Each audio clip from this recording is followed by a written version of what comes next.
You're listening to the Station 71 podcast with your hosts, Mario, Beth, and Brian.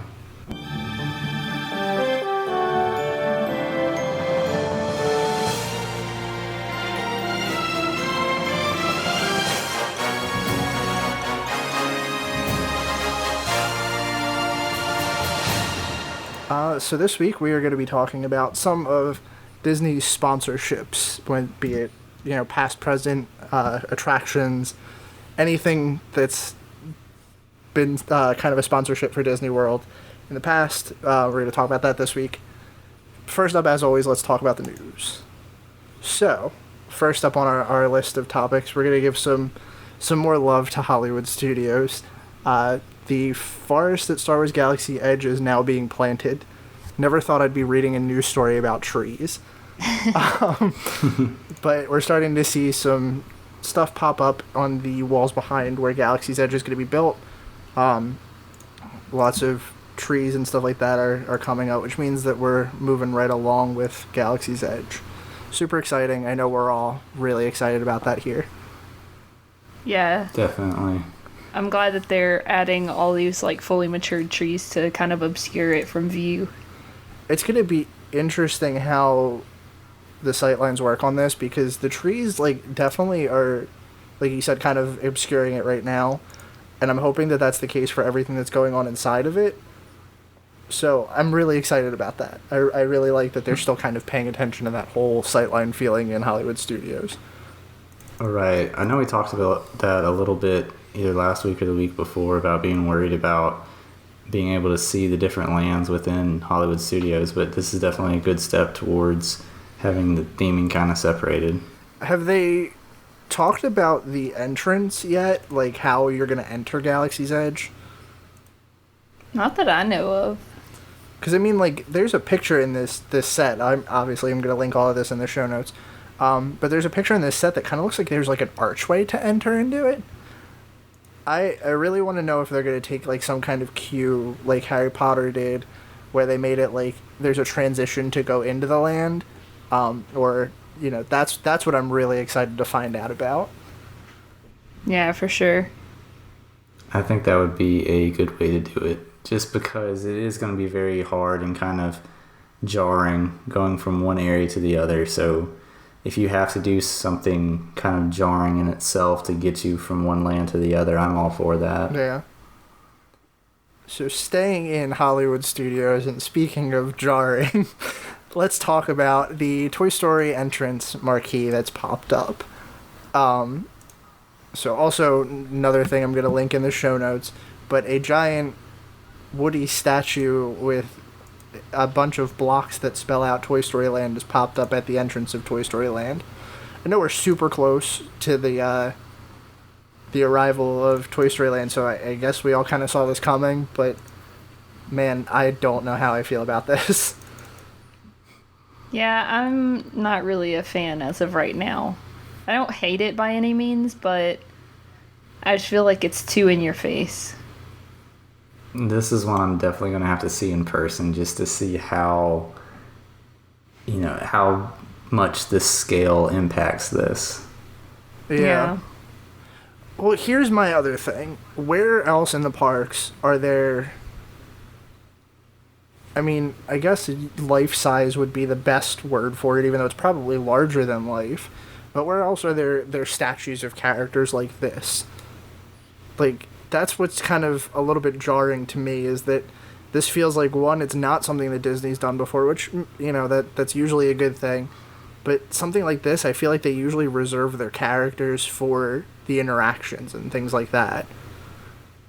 Mm-hmm. So, I don't know. To me, it just feels weird that they're putting, a statue, a non-moving piece of something here. I don't know. Yeah, it is a bit strange. But I don't know. I guess we'll see how that pans out and what it actually looks like in person in relation to the land. I think that'll be my deciding feature, is when I see what it looks like in relation to everything else. Yeah, me too. I don't know. It just doesn't feel like a Disney level of creativity. Yeah, that's kind of what I'm thinking. But we'll see. Although, if you do, okay, so if you look at the fourth picture in that set and the one that I linked in the show notes, it doesn't look as big as the other ones do. I will say that. Because there is a person that's kind of to scale, so it looks like maybe it's smaller and it's just kind of like a short sign to let you know that you're getting into Toy Story Land. But I'll reserve my judgment until we see some other things come out about it. Yeah. But after that, we have something we kind of missed pretty recently, but they're adding some live entertainment to Pandora. We're seeing utility suits pop up. They're kind of like mech suits, I guess is the best way to explain them. But any addition to Pandora, any live love is a good thing. So I'm super excited that they're putting walk around characters that are unique to this land in this area. Definitely. And I wouldn't have thought that Pandora would be where they would want to put more streetmosphere, but if it works, I'm all for it. Definitely helps tie in the theming. Yeah, I think this is really cool. They look awesome too. Like I'm a fan. I don't get how they work. So I'm looking at this. I'm assuming that the legs coming out like in the seated position are fake. The operator's actual legs are going down to the legs, and they're basically like stilts. That's what I'm imagining with this. That's what I was thinking too, but I'm just like, what is this made out of that they're able to walk successfully in it? It must be extremely lightweight, at least a lot more than it looks like. Yeah. It's really cool though. I'm glad that they've added this. Yeah. I'm really happy that they're not taking streetmosphere away from everything. Yeah, for sure. And last up in our news topics, we have... Apparently this didn't load right for me. Guardians of the Galaxy Awesome Mix Live begins June 9th at Epcot. So we all knew that Guardians of the Galaxy was coming to Epcot in the form of the new roller coaster that's going where Ellen's Energy Adventure was. But we're getting a new, I guess, performance stage show type thing. This read kind of similar to the Incredibles Dance Party to me. But it's going to be showing up at the American Gardens Theater near Epcot. Super exciting. It's really cool to see some love come to Guardians of the Galaxy because that's one of the few Marvel things that we'll ever see on this side of the coast. Yeah, at least unless they work some deal out. I'm calling it. I'm going to call it. Disney's going to buy that contract out or something. I feel like they're just waiting for the time to come about for them to have that opportunity.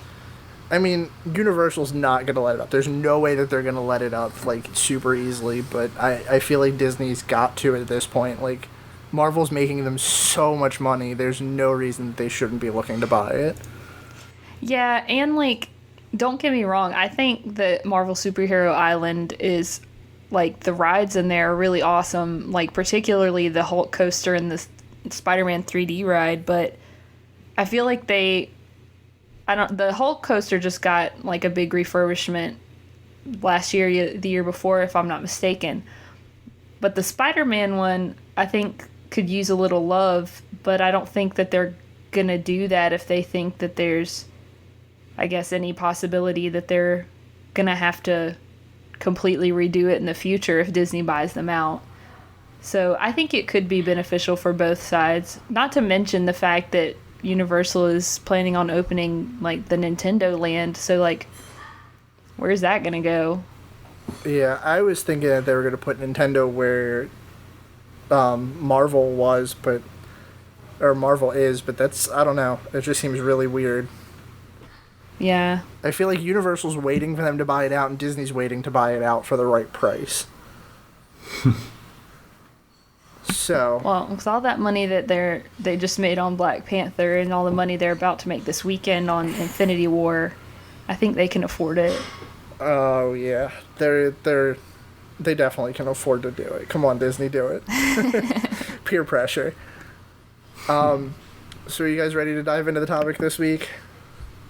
Let's do it. Yep. Okay, so this week we're going to be talking sponsorships. Sponsorships are a big thing for a lot of attractions in Disney.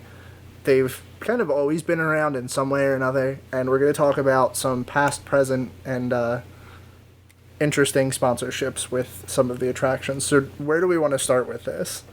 So, just as like a little bit of general history, specifically for Disneyland's opening, Walt relied a lot on sponsorships to get a lot of those attractions up and running on opening day. And according to history, that several of them wouldn't have been completed on time without sponsorships. I think back then, it was more of a necessity thing than it is now for Disney. Whereas I feel like now it's more beneficial to the sponsor for, I guess, word of mouth. It's nice for Disney, I guess, to have the offset of the cost of, upkeep and whatever of the attraction. But, there is a little bit of a trade-off since the sponsor gets to kind of determine different factors about the attraction, which we'll kind of go into a little bit later. But generally, Disney would approach a certain company, say, hey, we have this ride that we're either building or we're changing like sponsorships. Are you interested? And then the corporation would sign a 5 to 10 year contract to have their name associated with that attraction. Nice. So, as you can kind of tell, sponsorships have been around for like forever. And it is really important to know that a lot of these attractions really wouldn't be built if it weren't for the sponsorship. But let's dive into Epcot, since that's first on our list of places and probably the most heavily sponsored, I would think. Yeah, for sure. Actually, that's the first point on our list, is that sponsorship paid for the majority of Epcot. Yeah, it's speculated that the park may not have even gotten built if not for sponsorship, so... I would believe that with how many of the pavilions had sponsors or have sponsors. But first up, let's dive into them in the order that we've got them. We'll talk about Journey into Imagination. Which we totally ragged on last week. Yeah, good time to talk about that. But Kodak is the sponsor for Journey into Imagination. That one's pretty obvious, I would say, right? Or at least it used to be. Yeah. Yeah, they are no longer. But they definitely put that in a lot of places, even in the ImageWorks with like the kiosks and stuff like that. I think that's probably like the only remaining thing. So I'm just gonna let you guys read your stuff that you have, because I didn't write anything for Journey into Imagination. Well, so one of the biggest things with their sponsorship was that, like we said before, they get their say in changes to the ride, and just, the overall operation of it. And last week we talked about when the changes came to it, they were pretty negatively received, and a lot of this actually came from Kodak. And I didn't realize this until doing some research this week about it, but one of the reasons that the ride kind of turned out the way it was because Kodak wanted to shorten it and add the thing at the end as kind of a way to advertise for some new digital cameras that were coming out at the time. Yeah, and that's basically the main reason why ImageWorks is no longer open, was that Kodak wanted the guests getting off the ride to go to this new, post-ride area that they had set up for advertisements, instead of going to ImageWorks and doing the other stuff.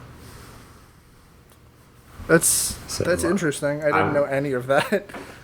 And I'm sure we'll get into kind of, some of these sponsorships have very positive aspects to them. Some of them have very negative ones. And I think this is definitely one you can look at and say that the corporate sponsor kind of messed up the attraction. Yeah, and I mean, there's definitely a few that you can look at it and go, oh, okay, yeah, I see why that got worse, or, closed down in some instances. But I definitely did not know that they were the reason that it changed. Yeah, I thought this was really interesting, and my little small note that I added, I always wondered, I'm like, why do I see this merchandise where Figment is wearing this hideous red and yellow sweater? Like, it just, I'm not a fan of it. I think it looks awful and is really, like, badly contrasting to, like, the purple that Figment is. And I found out that it's actually because that was Kodak's colors, so they determined he's going to wear a red and yellow sweater. So another way they kind of jacked that up a little bit. I saw that the main reason Kodak did that, though, was when Disney was originally pitching it to them. Figment was wearing a green sweater, which was their, at the time, direct competitor Fujifilm's main color in their logo and everything. So they definitely didn't want it to be green, so they completely flipped the other way and put their colors in it. That's funny. I did not know that at all. But some of the next stuff that we have on here are current sponsors, which I don't think any of these really had any issues, at least that I've noticed. But we can go through the list of them. Test Track's currently sponsored by Chevy, which I would assume that that's why it gets the updates it does. I'm okay with them sponsoring it. Anything about Test Track from you guys? No. I mean, I think they do a good job with it. You know, the only thing really is in the queue, they show some of their concept cars, which I think is actually kind of cool because, you know, you're still keeping with looking to the future, which fits in perfectly with Epcot. You know, and at the end, they usually have their models of, you know, like their current models of cars, which, you know, isn't that big a deal in my opinion because there's still other cool interactive stuff to do. You know, they could definitely do way worse. You know, when you're designing your car to actually go on the ride, how easy it'd be for them to be like, oh, you know, design your own Corvette, or you know, they could make it where you're having to design one of their cars. But the fact that they leave it open and not as a branded vehicle, I think is pretty cool. I do like that. I think that that's where you do sponsorship right, where it's, you know, they're paying for the attraction, they are putting some advertising in it. It's there. It's just not in your face. Mm-hmm. I just wonder, like, how effective it is. Like, who goes and rides that ride, and then at the, like, the post-show area, they're like, yeah, I'm definitely buying this car in the showroom. I mean, I'm sure it's happened, but I wonder how often. I mean, to me, the way that I look at that, it's almost the same as, like, going to a car show. You know, you walk into that showroom, you look at the stuff that's there, and you're like, oh, wow, this is awesome. And then, you know, maybe you go home and that stuck with you, or you have some pictures in it, and you're like, you know, maybe I really want this car. I mean, obviously, I don't have the money to do that, but there's got to be someone out there that does. Yeah, I always think it's interesting how many people I see taking pictures of and with the cars. Right. And I would assume that that's probably a, you know, reason why they're still there. Yeah, for sure. But after that, Living with the Land is sponsored by Chiquita. I don't think that there's really much of a mention of that with Living with the Land, is there? It's so subtle when you like when you float by the bananas. There's like a little sign that says sponsored by Chiquita, and that's, as far as I know, the only mention of it. I think on somewhere near the entrance to the actual attraction, I believe there's another Chiquita sign, but very, very subtle. Right. And that's, like, you know, again, a lot of these ones that do it right are either subtle or it makes sense with the attraction. For example, the next one being Club Cool. Makes sense that that's sponsored by Coke. I mean... Mm-hmm. Well, see, here's the thing for me is Club Cool, I think, is a great example because when people go there, they taste all the different Coke products from around the world, and, you know, I'm sure all of us have our favorites of, like, which one we wish that we could actually buy. Like, you know, I wish that they had, like, the Melon Frosty soda here in the United States that you could get somewhere other than Club Cool and, like, World of Coke in Atlanta. But, so it's like, that I think is good advertising because it gets people talking.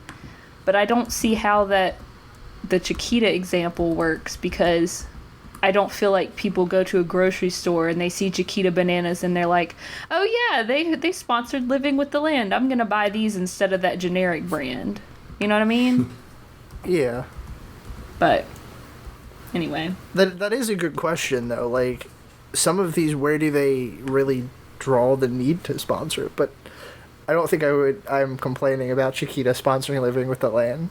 Yeah, no, definitely not. But I mean, you see what happens when people pull their sponsorships, and I would hate for that to happen with Living with the Land. Yeah, for sure. Which we'll get to that too, I'm sure. But after that, Colortopia, sponsored by, I can never pronounce this company's name right, Glidden, okay.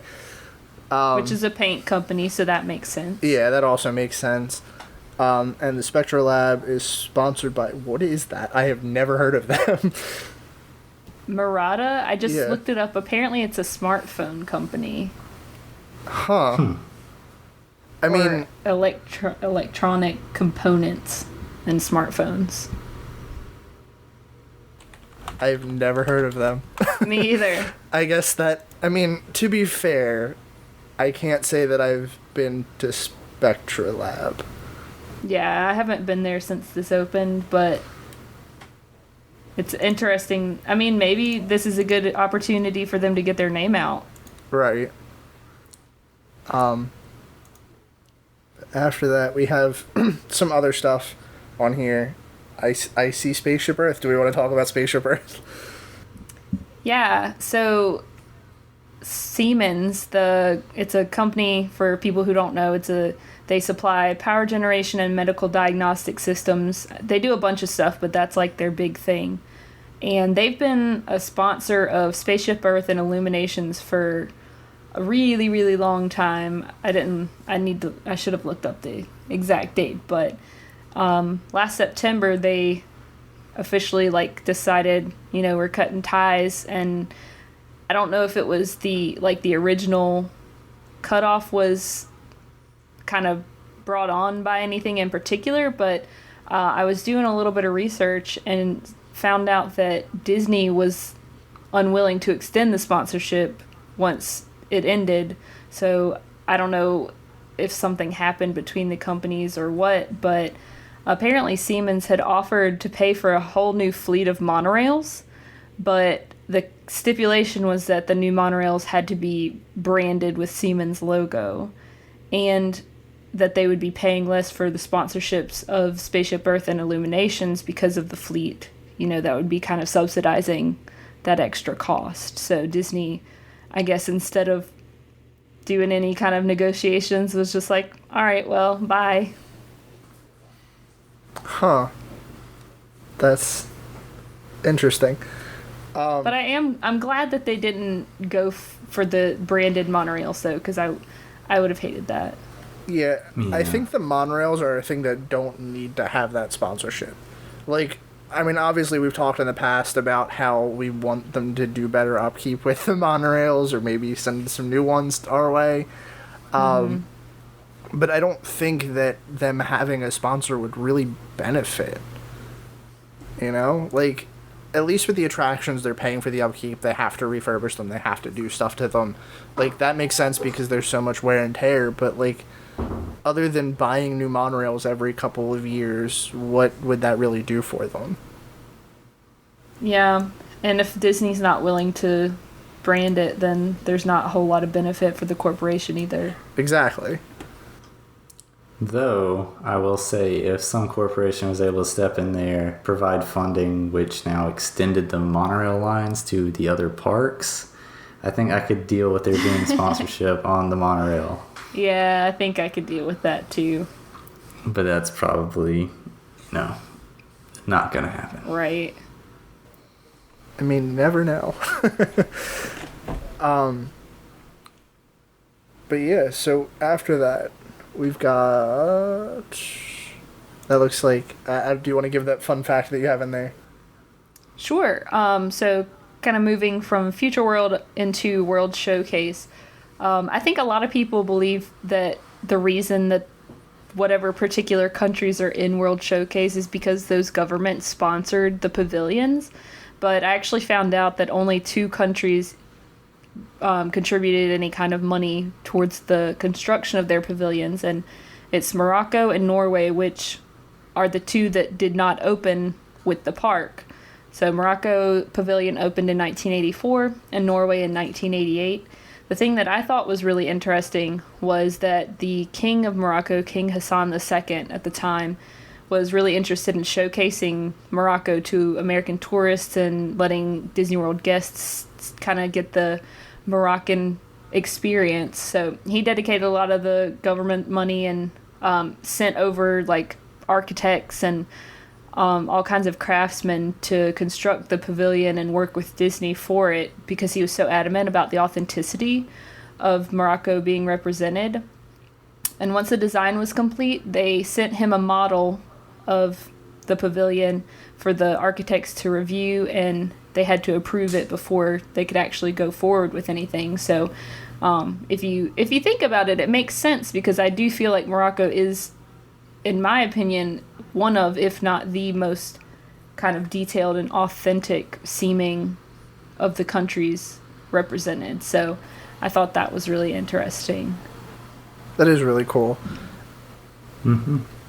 And then for Norway, there wasn't a big, huge story about it, but the funding for the Norway Pavilion was by several different Norwegian companies and then partially funded by the government. So not a big, I guess, push from the government to show it like they wanted to with Morocco.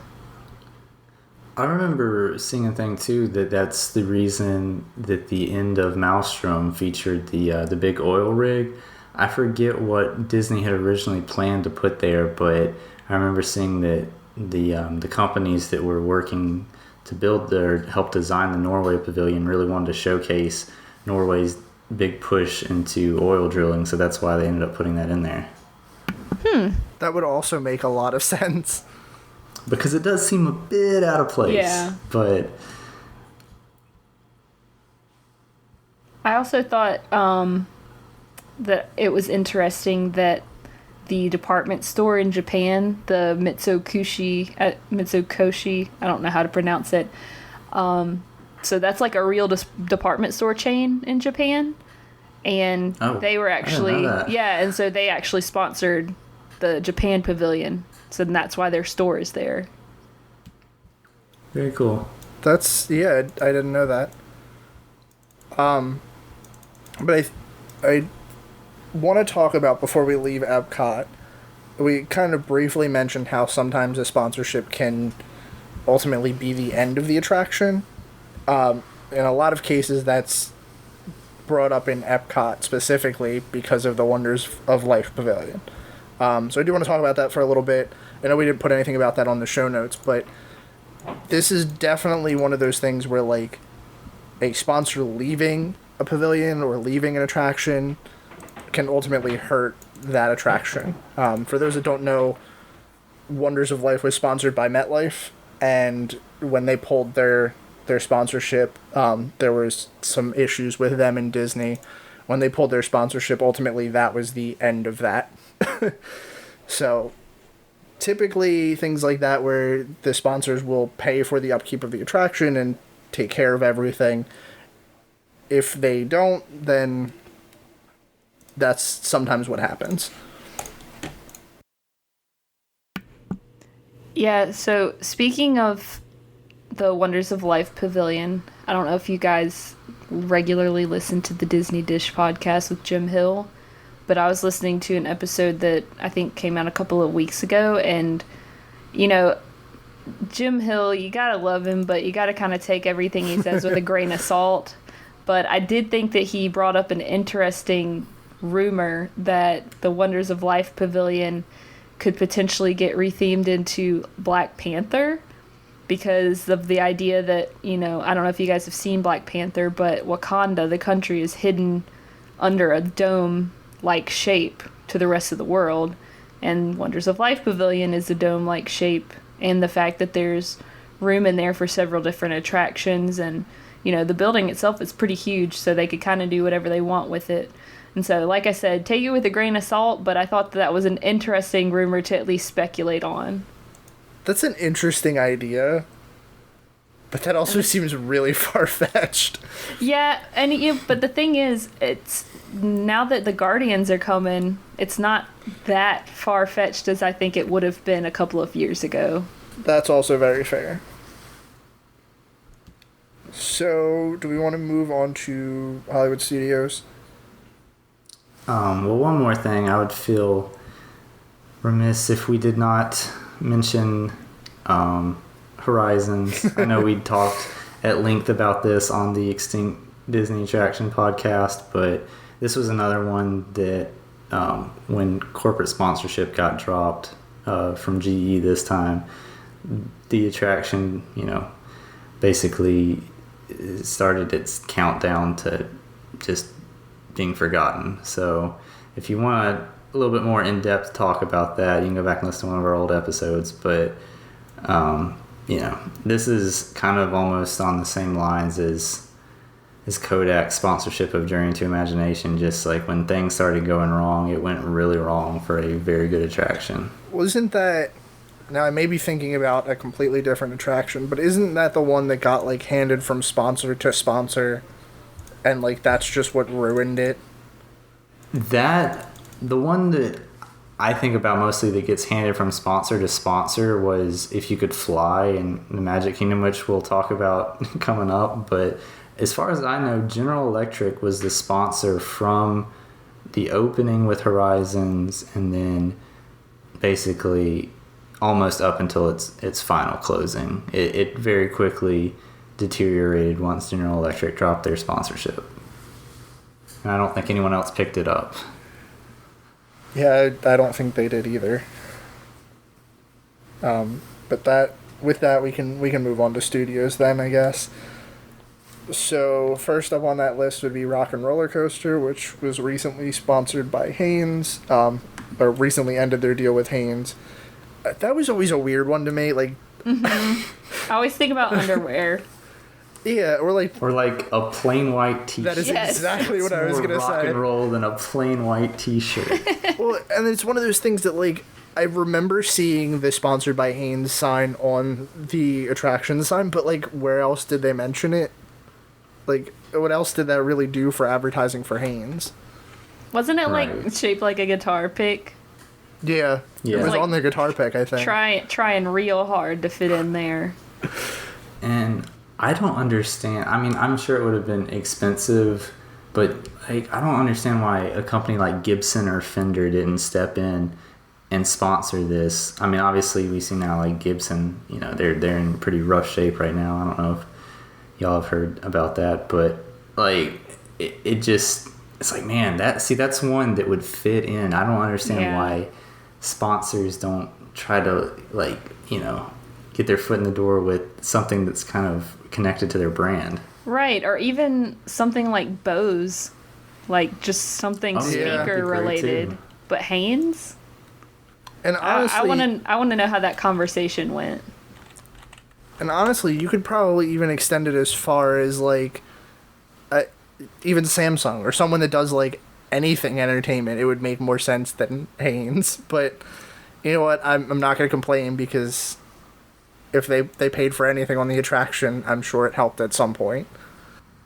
Mm-hmm. Now, with the fact that Haynes ended their sponsorship, I wonder if it'll be any impetus to change the theming now that they possibly could. Well, we've kind of talked about that a little bit. It feels like now would be an appropriate time to change Rock and Roller Coaster.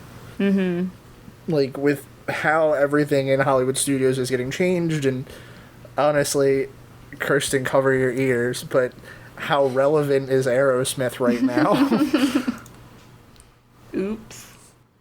Well, and just even changing to a different band would be so simple. I mean, you need to redo the pre-show, and you need to change the music that's played during the ride. That's it. Nothing, nothing physical about the ride needs to change. Mm-hmm. So, yeah, I see something coming for this fairly soon. Yeah. But speaking of sponsorships that don't make any sense to me, The next one on this list has me a little confused too. Baby Bell Cheese is sponsoring Toy Story Land. Is that... They just wanted to get their name out there more, I guess. They saw the opportunity and they went for it. What? Yeah. Like... Maybe it's like you put it in your lunchbox, your Woody's lunchbox. I'm really interested to see where this pops up. Like, is it going to be in the marquee sign that we're seeing? Like, is it going to have a little Baby Bell Cheese logo at the bottom? Oh, or... God, I hope not. That would actually be disgusting. Yeah, these ones that don't make any sense, you have to imagine, like, either they were already kind of in cahoots with someone that worked at the company, or they were, like, at the bottom of the barrel, like, we really need a sponsor, I don't care if it's relevant. Well, the other thing I'm thinking of is maybe it's going to be, like, there's, like, you know how sometimes when you get a kid's meal at Disney, they give you, like, the little side cups of things. Maybe they'll give you, like, a little Baby Bell Cheese or something, like... I'm sure they will. That's what I'm thinking maybe it is. Like, maybe it's some kind of correlation like that. Yeah, because they did something similar to that at Epcot, I remember, for, I believe it was maybe Flower and Garden last year, but they had a little, like, butterfly booth set up, and I know that one of the things they were, like, the little, I forget the company, but they do the little squeeze I was applesauce just thinking about that. Yeah, I think it's they were called handing Go-Go those out. Squeeze. Yeah, it's Go-Go Yeah, I think Squeeze. you're right. So, you know, that's something that they've obviously done before, so I wouldn't put it past them to do that here. And it might even just be like a minor sponsorship where it's like that's what it is. You know, though, I really appreciated after walking around a very hot Epcot getting, like, a nice cold applesauce. I don't think I want, like, a cheese wheel after walking around in the sun. So I don't think this will be as appreciated as Go-Go Squeeze's sponsorship. Yeah, that's very true. I also think that, like, Hollywood Studios is weird because I can't really think of anything now that's sponsored there, which I guess to a fair point on that is that there's not really a lot in studios. But when I think of studios in sponsorships, I think about, like, Turner Classic Movies and Great Movie Ride and stuff like that, which that was a sponsorship that, you know, that made sense for as well. Until it kind of became irrelevant. Yeah. Right. And I think, Beth, you made the point last time that we talked about this, but, you know, how much did Turner Classic Movies sponsoring it, like, hold back the progression of it, you know? Yeah, that's very fair. Yeah, for sure. I mean, I also feel like that's one attraction that, like, I don't think there was any way that they could have really saved in the end, I guess. Yeah. And I think this kind of, I guess, backs up the idea of Rock and Roller Coaster possibly being rethemed is because shortly after it was announced that Disney wasn't renewing its sponsorship with Turner Classic Movies is when they announced that they were redoing it to Minnie and Mickey's Runaway Railway or whatever. Apparently, I did not know this, and I probably feel like I should have, but Coca-Cola sponsored Great Movie Ride from 1989 to 1998. That's a very weird sponsor as well. Yeah. But do we want to move on to Magic Kingdom? Sure. Sure. Okay, so first up is Brian's If You Had Wings Dream Flight fiasco that you love to talk about. Yeah, this is, again, another one that we touched on, the extinct attraction, so I'll kind of move through it quickly. But basically, this was an attraction that opened up in 1972, not long after the opening of Disney World. Eastern Airlines at the time was the official airline of Disney. So this was basically an attraction to kind of showcase some of the more popular places that Eastern flew to as vacation destinations. So it basically was a ride that kind of like took you through the different ones and showed you kind of the highlights of the different areas. But they opened, like I said, in 72 after Eastern Airlines sponsorship dropped, which I believe was at the time that Eastern Airlines was actually closed down. I'm not completely sure about that, but it was closed down and then reopened in 1987 as If You Could Fly. And notice that this happens twice where the ride loses its sponsorship and Disney has to like very subtly change it a little bit just to remove all of the sponsorship mentions, knowing that it's going to be a very temporary thing. So we had If You Had Wings, sponsored by Eastern Airlines, shuts down, becomes the non-sponsored If You Could Fly, which they basically just went in and removed mentions of Eastern Airlines. It was then picked up in 89 by Delta, and the ride became Delta Dream Flight, with a very similar idea behind If You Had Wings, but now with just a Delta sponsorship. In 96, Delta dropped their sponsorship, and now it becomes Disney's Take Flight, which is, again, essentially the exact same ride. Disney just went through and took out all the mentioning of Delta Airlines, and then it was finally closed down and opened as Buzz Lightyear's Space Ranger Spin, which had nothing to do with the previous attractions. Yikes. Yeah, it's a bit of a mess, and this is one where, looking back at some of the ride-through videos and concept art of the original ride, it's very apparent that Eastern Airlines had a pretty huge, amount of decision making that went into this, but it wasn't necessarily bad or, it wasn't so much of a push for advertising. Like, I think from what I've seen, it still worked pretty well as a standalone attraction and not just basically a giant advertisement.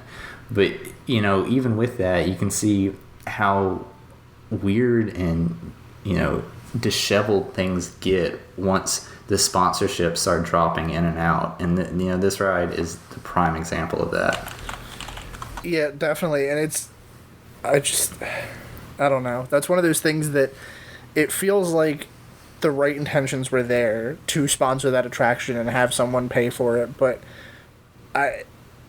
seeing that that's what happens, it makes you a little weary when Disney talks about having anyone sponsor anything. Right, because at some point in time, the sponsorship is going to come to an end, and then it becomes the big question: is Disney going to pick it up themselves and take care of the refurbishment costs and everything now and keep the ride up? Are they going to do something completely different with it, or are they just going to kind of let it sit? Which is a lot of what we saw at Epcot until things eventually got worse and worse, and kind of is why I think is a huge reason that Future World's in the state that it's in right now. Yeah, and I think we'll see how that pans out over the next couple of years with, either someone picking it up or Disney themselves picking it up. Mm-hmm. But after that, we've got Happily Ever After is sponsored by Pandora. This is one that's like totally, it has no effect on the show, I think. Yeah, I would agree, except, I've only seen Happily Ever After once, but I feel like there is, how wishes would start and you would get this like warm and fuzzy feeling as Jiminy Cricket was talking to you. But Happily Ever After, it's like the announcer's like, now we present Happily Ever Afters, brought to you by Pandora. And I don't think that I'm making that up in my head, but I could be, but I'm pretty sure I'm not. I'm pretty sure you're not, because I feel like I've heard that.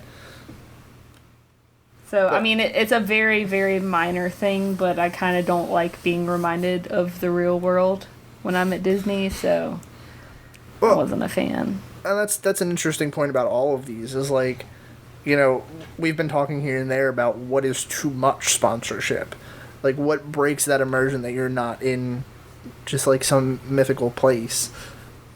And I think that's one of those things where, like, after the initial announcement, like, there's no...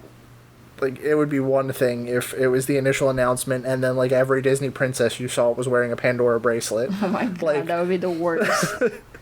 that would be in your face. But like that's that's fine. After that, we have Dole Whips on here, and I'm gonna throw this to you, Beth, because I know this is your thing, but I do have a comment after you've said your thoughts. Yeah, so I was just like, me and my boyfriend were talking about this topic before we started recording, and it was actually him that brought up the idea of Dole Whips. Is he's like, that's the best sponsorship Disney has, I think, or at least the most beneficial for the other company, because like I kind of put in our show notes is that you don't call it a pineapple whip or pineapple soft serve or pineapple swirl. It's a Dole Whip, and everyone knows what it is just by saying that. So I think this is a really good example of how like branding and sponsorship worked really well for the other company, because Dole Whips are a huge part of a lot of people's Disney trips, and the fact that they're saying Dole, Dole, Dole, that's ingraining it in your head, and half of knowledge is just exposure. So I think that's a really, really smart thing that Dole did here. So I've mentioned this before, and I can't remember if I've mentioned this on the show, but have I told you guys about the Aloha aisle that's around here? Yeah. So that's the thing that, like, I think it's a Dole thing to call it the Dole Whip, because the Aloha aisle around here, that looks very run down. I don't know if I've mentioned this on the show. I know I've mentioned it to them, but where I live on one of the boardwalks, there is a place called Aloha Aisle, and they have a big sign out front that says serves Dole Whip. And, like, obviously me being the opposite side of the coast from Disney, it's a little weird to me that would be like a thing, I'm used to seeing in Disney and seeing it on the boardwalk. But I want to say that that's a Dole thing, and it's super smart. You're 100% right. But the weird thing about that is, for me, seeing that sign that says Aloha Aisle now serving Dole Whip, that doesn't say Dole Company, that says Disney World. So I don't know if that has the opposite effect that they would want from it, but at the same time, you're 100% right. That's like the best way they could have put their name on something. Yeah, I was thinking that same thing. Like, when I hear Dole Whip, I don't think of the company. It's like it's become so popular and it's become its like own thing that you don't really, or at least I don't think of Dole. When I hear Dole Whip, I just think of, like you say, going to Disney and getting one. Yeah, and I think that's very true. And again, kind of what I was saying is like just the exposure of the name, I think, helps them a lot. And I think that, like you were saying, Mario, you can get Dole Whips outside of Disney World. Like, you can go to Menchie's pretty much anywhere in the country, and on the right day, they're gonna have Dole in their soft serve, like Dole pineapple soft serve. I don't think they call it a Dole Whip at Menchie's, but it's not the same as having it at Disney, in my opinion. Next time that I go to the boardwalk, which it's starting to get nicer out, so hopefully that'll be soon, I'm gonna have to stop at this place and send you guys pictures for one, but also see if it tastes the same and see how I feel about it. It's like, don't get me wrong, it's delicious, and whenever I have like I'm missing Disney, I'm like, I'm gonna go to Menchie's. But it's just, there's something about having it like at the Polynesian or at Magic Kingdom that makes it taste better. Totally agree. Yep. But after that, we have Sunshine Tree Terrace. Was originally sponsored by Florida Citrus Commission, who is what the Orange Bird was developed for. I don't know if we have anything else to say on that one, but that's a unique little thing. Yeah, I think this was interesting. I'm a big fan of Orange Bird for, I don't know, undescribable reasons. He's just super cute, I guess. But I thought that was really interesting that they literally developed this character because of their sponsorship with the Florida Citrus Commission. And I can't really think of an example other than that, where a character literally was the product of a sponsorship at Disney. And that's really cool too, because even though the sponsorship's probably not around anymore, the character's definitely still a thing. Yeah, and actually, it took a while to get him back, though. I won't go too deep into it, but maybe, we can, in the future, if we do a show on, like, lost Disney stories or whatever. But there was a big chunk of time where after their sponsorship with the Florida Citrus Commission ended, like, everything was taken out that was related to Orangebird. And there used to be an Orangebird walk-around character, believe it or not. Really? I didn't know that. Yeah, I thought that was super interesting. But it really wasn't until semi-recently, I want to say, like, the, like, late 2000s, early 2010s, that he kind of got brought back into popularity, and they actually, like, brought the character back into the parks. So I think that's an interesting example of how they, I guess, something went away and came back. Yeah, that's definitely interesting. But are there any other ones that you guys can think of in Magic Kingdom? Because, like, I really don't think, like, off the top of my head, I think this is the least obvious. The only other thing I can think of is maybe not even a sponsorship per se, but how there are all these Odwalla slushy type of drinks at the different restaurants. That's very, like, it's very prominently Odwalla, which I don't know if you guys know Odwalla is like the juice company or whatever. Mm-hmm. But I thought that was, like, mildly interesting that, it's not it's like a Odwalla slushy. Which is interesting because, obviously all the, the drinks on property are Coke products. So for them to be able to get, theirs also in there is a pretty big deal. Because I know a lot of times, like, when Coke sponsors something like that, they want to be the only ones. Like, for example, I went to school in Atlanta. Actually, both me and my wife did at separate schools. And because of, the proximity to Coke's headquarters, they wanted to be sponsorship. So, like, on campus, any of our stores, you couldn't get any other products other than Coke products. Huh. I did just look it up just for clarity, and Odwalla is owned by Minute Maid, which is a division of Coke. So Well, I guess that's why.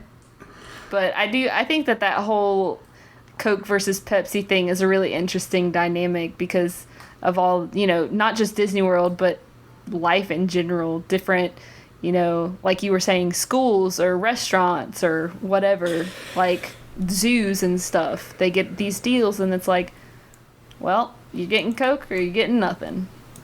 Mm-hmm. Well, and the other funny thing about that is Disney has a lot of, like, food and beverage sponsorships too. Like, I know for a while, I don't know if they still do, but Smucker's sponsored them because they had the Uncrustable peanut butter and jelly sandwiches everywhere.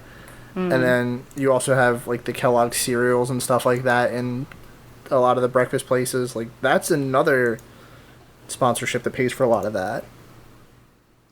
Yeah. Mm-hmm. But other than that, do we want to move on to the last category on here? Yeah, let's do it. Sure. The last one that we have is Animal Kingdom, which really only has one that I can think of, which was the one that's on the list. So Dinoland USA and Dinosaur were sponsored by McDonald's at one point. Which I feel like that's one of those facts that a lot of people probably know at this point, right? Yeah. Or is that just me being, like, over assumptive? I don't know. I feel like you hear about it pretty regularly. This is another one that I don't think makes sense at all. Do you guys remember when they would serve McDonald's French fries in Dinoland? Because I remember that there was that stand that was, like, right outside of Chester and Hester's that used to like have McDonald's food. And also at I believe they used to sell them at the Golden Oak Outpost in Magic Kingdom too. Huh. I don't remember that, but I definitely remember the one in Dinoland. that was always a weird thing to me, because that's kind of like that breaking the immersion sponsorship, where it's like, you know, I don't want to think about that outside, but I guess it's nice for the people that are picky eaters, I guess. Well, it kind of fits in with the theming, you know. If this like kitschy roadside carnival got set up, you know, the next thing coming in is a McDonald's. That's a good point. That's very fair. Man, that's like this one I totally thought didn't work at all, but it actually works really well. Look at that, Brian proved us wrong. But the big thing that I guess a lot of people would know, or at least gets brought up when this sponsorship gets brought up, is the pipes in the cute dinosaur. Which that's just a fun, like, cute fact, I think. It's so clever. I think that was a good way to hide their sponsorship. I mean, it's just the chemical formula for ketchup, mustard, and mayo, right? Mm-hmm. Okay. But that's one of those things that, like, it hardly makes sense in, like, that's not the first thing I think of when I think of those things. Yeah. But at the same time, when I think of McDonald's, it kind of ties right in, so I get that one. But you know that wasn't McDonald's. That was an Imagineer's idea. Probably. They're so good at hiding stuff. They're like, how can we minimize McDonald's, like, appearance in this area while them still being happy with the outcome? So is there any other sponsorship things that you guys want to talk about before we end our talk on sponsorships in Disney? I just wanted to bring up one interesting fact, which I think is probably something that a lot of people know already, but Frito-Lay company, you know, the chips and salty snacks and whatever, I don't know if it's necessarily a sponsorship, but Disney definitely has a deal with Frito-Lay because their snacks are all over the parks and resorts. Apparently, I just looked it up, Frito-Lay does sponsor Typhoon Lagoon. So that's interesting. And the baseball stadium at Wide World of Sports is called Cracker Jack Field. So, but the reason I brought this up is that I think it's interesting how this kind of all is, like, cyclical and got turned around, because if you guys may know this already, but for anybody listening that doesn't, Doritos were actually invented at Disneyland. So, I did not know that. Yeah, so the story goes that they had, like, an excess of tortilla chips at this, like, little Mexican, like, food stand or restaurant that served Mexican food. And they were like, we can't sell all, like, this many tortilla chips. We need to find a way to sell them fast. So they, like, threw a bunch of spices on them and sold them, and that's how Doritos were made. So I think it's really interesting that Doritos were born at Disney, and now they're everywhere. That's crazy. Wow, I don't think I have anything to top that. Fun historical fact of the day. So, to tie up sponsorships real quick before we end this, they're both good, they're both bad. You know, you can never really tell until the contract's about to be up. So we can always thank the companies that have sponsored some rides in the past, and we can always hope that they're going to stick around for the future. So before we end this week, we wanted to kind of go over some listener correspondence, some stuff that you guys had sent in to us, just to say thank you to the people that have shared some kind words.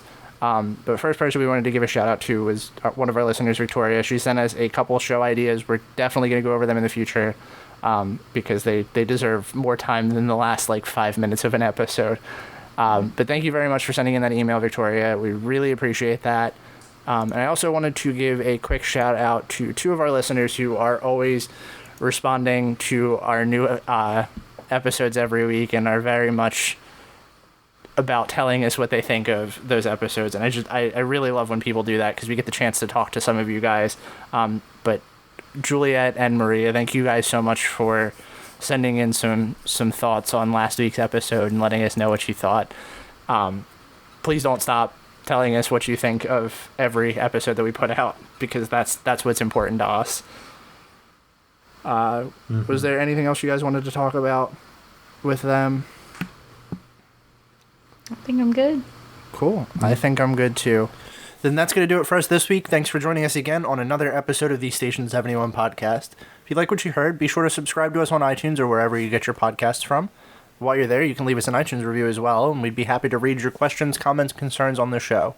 If you want to get in touch with us, find us on Facebook.com/Station71Pod, Instagram at Station71Podcast, Twitter at Station71Pod, and you can send us an email to Station71Podcast@gmail.com. We hope you enjoyed your ride, and we'll see you real soon. Please stand clear of the doors. Por favor, manténganse alejado de las puertas.